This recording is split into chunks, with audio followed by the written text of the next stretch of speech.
అమెరికాలోని పెన్సిల్వేనియాలో Donald Trump అధ్యక్ష ఎన్నికల కోసం ప్రచారం చేస్తూ ఉండగా భారీ భద్రతా వైఫల్యం ఏర్పడింది. థామస్ మాథ్యూస్ క్రూక్స్ అనే యువకుడు డొనాల్డ్ ట్రంప్ పై కాల్పులు జరిపాడు. ఆ బుల్లెట్ డొనాల్డ్ ట్రంప్ కుడి చెవి పై భాగం నుండి దూసుకుపోయింది. కొన్ని మిల్లీమీటర్ల తేడాతో ఆయన ప్రాణాలతో బయటపడ్డాడు.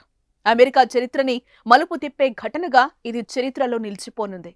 ఈ ఏడాదిలో జరిగే అమెరికా అధ్యక్ష ఎన్నికల్లో ఈ దాడి ఖచ్చితంగా ప్రభావం చూపుతుందని చెప్తున్నారు. డెమోక్రాట్లపై ఇప్పటికే రిపబ్లికన్లు మండిపడుతున్నారు. రిపబ్లికన్ అధ్యక్ష అభ్యర్థిగా డొనాల్డ్ ట్రంప్ బరిలో నిలవనున్న నేపథ్యంలో ఈ దాడి జరగడం చర్చనీయాంశంగా మారింది. ఇప్పుడు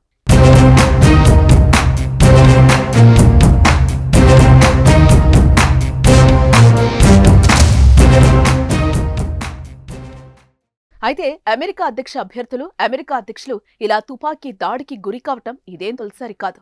ఇలా తుపాకీ దాడిలో గాయపడిన అధ్యక్షులు, మరణించిన అధ్యక్షులు కూడా ఉన్నారు. అమెరికా రాజకీయాల్లో ఈ రక్తపాతం ఇప్పటిది కాదంటే నమ్ముతారా? అవును, అమెరికా రాజకీయాల్లో తుపాకీ కాల్పుల రాజకీయం ఒకప్పుడు దారుణంగా ఉండేది. 1860ల కాలంలో అమెరికా రాజకీయాల్లో రక్త చరిత్ర ఆజ్యం పోసుకుంది. అప్పట్నుంచి ఇప్పటి వరకు దాదాపు 4 అధ్యక్ష అభ్యర్థులు తుపాకీ కాల్పుల్లో గాయపడి మృతి చెందారు. ఆ జాబితాను ఒకసారి పరిశీలిస్తే తొలిసారిగా ఈ దాడి అగ్రరాజ్యం అమెరికా 16వ అధ్యక్షుడు అబ్రహం లింకన్ మీద జరిగింది. ఆ దాడిలో ఆయన ప్రాణాలు కోల్పోయారు. ఇలా అబ్రహం లింకన్ తో మొదలై మధ్యలో కాస్త బ్రేక్ వచ్చినా నేడు ట్రంప్ వరకు ఈ సంప్రదాయం కొనసాగుతూనే ఉంది.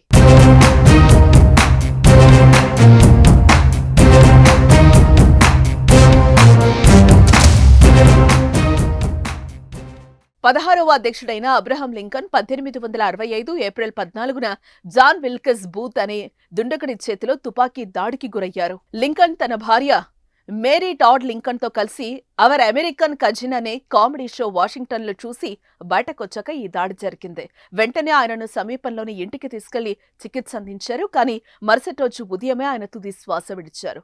నల్లజాతీయుల హక్కుల కోసం పోరాడిన కారణంగా ఆయనపై ఈ హత్య దాడి జరిగి ఉంటుందని చెప్తారు.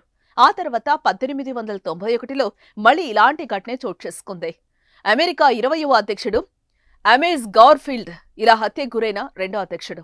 అధ్యక్ష బాధ్యతలు తీసుకున్న 6 నెలల్లోనే 1881 జూలై 2న ఆయన ఓ ట్రైన్ స్టేషన్లో నడుచుకుంటూ వెళ్తూ ఉండగా దాడి జరిగింది.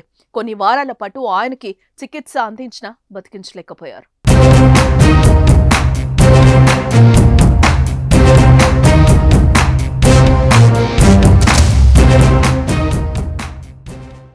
ఇదే విధంగా 1901 సెప్టెంబర్ 1వ తేదీన అమెరికా 25వ అధ్యక్షుడు విలియం మెక్కిన్లీని న్యూయార్క్లో ఓ ప్రసంగం పూర్తి చేసిన తర్వాత దాడి చేసి హతమార్చారు. అందరికీ షేక్ హ్యాండ్ ఇస్తుండగా పాయింట్ బ్లాంక్ రేంజ్లో ఛాతీలో 2 షాట్లు పేల్చాడు ఓ నిరుద్యోగి. దాదాపు 2 వారాల పాటు చికిత్స పొందిన ఆయన సెప్టెంబర్ 14న తుదిశ్వాస విడిచారు. అలాగే నవంబర్ 22, 1963లో అమెరికా 35వ అధ్యక్షుడు జాన్ ఎఫ్ కెనడీని తుపాకీతో కాల్చి చంపారు. తన భార్య జాక్వెలిన్ కెనడీతో కలిసి డల్లాస్లో పర్యటిస్తూ ఉండగా హత్యకు గురయ్యారు. కాన్వాయ్లో ప్రయాణిస్తూ ఉండగా డల్లాస్ డౌన్ టౌన్లో ఆయనపై కాల్పులు జరిపారు. వెంటనే పార్క్లాండ్ మెమోరియల్ హాస్పిటల్కు తరలించగా చికిత్స పొందుతూనే విషమించి జాన్ ఎఫ్ కెనడీ కన్నుమూశారు. కాగా అధ్యక్ష పదవి నిర్వర్తిస్తున్న సమయంలో తుపాకీ కాల్పులకు గురై చనిపోయిన అధ్యక్షులుగా ఈ 4 అమెరికా చరిత్రలో నిలిచిపోయారు. అమెరికా అధ్యక్ష పదవిలో ఉంటూ లేక అధ్యక్ష అభ్యర్థిగా పోటీలో ఉంటూ చనిపోయిన వాళ్లే కాక గాయాలతో ప్రాణాలు దక్కించుకున్నవారు ఉన్నారు.